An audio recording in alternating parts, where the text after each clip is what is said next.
Tama na, mahiya na po tayo.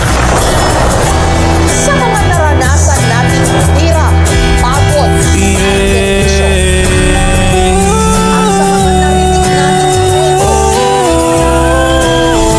hindi mahirap isipin na hindi pala baka ang pagpapaluko sa ating bayan, kundi kasakiman. Nakaupo, subukan nyo namang tumayo,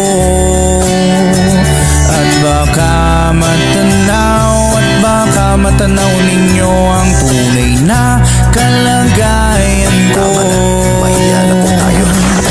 Tao po, nandyan po ba kayo sa loob ng malaking bahay at malawak na bakuran? Mataas na pader, pinapaligiran at nakapilang mga mamahaling sasakyan. Mga bantay na laging bulong ng bulong, wala namang kasal pero marami ang nakabarong. Lumakas man ang ulan ay walang butas ang bubong. Mga plato at kutsara na hindi kilala ang tutok, at ang kanin ay simputi ng gatas na nasa kahon. Kahit na hindi Pasko, sa lamesa ay may hamon. Sarap sigurong manirahan sa bahay na ganyan. Sabi pa nila ay dito mo rin matatagpuan ng tao na nagmamayari ng isang upuan, na pag may pagkakatao'y pinagagawan. Kaya naman hindi niya pinagkakawalan, makikita ko lamang siya ay aking halikan.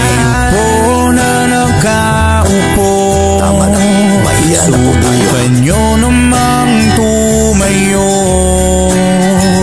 at baka matanaw ninyo ang tunay na kalagayan ko. Mawalang galang na po sa taong nakaupo. Alam nyo bang patakal ng bigas namin ay di punuan? Di ng bahay namin ay pinagtapit-taping yero sa gabi. Sobrang init at tumutunaw ng yelo na di kayang bilhin upang ilagay sa inom. May pinakulong tubig sa lumang tako, ring-uling-uling. Gamit lamang ang panggatong na inalod sa estero, na nagsisilbing kusina sa umaga. Aming banyo ang aking ina na may kayaman ng isa kaldero, na nagagamit lamang kapag aking amay sumeldo. Pero kulang pa rin, kulang na tuyo tasin ang 50 pesos sa maghapoy pagkakasyahin.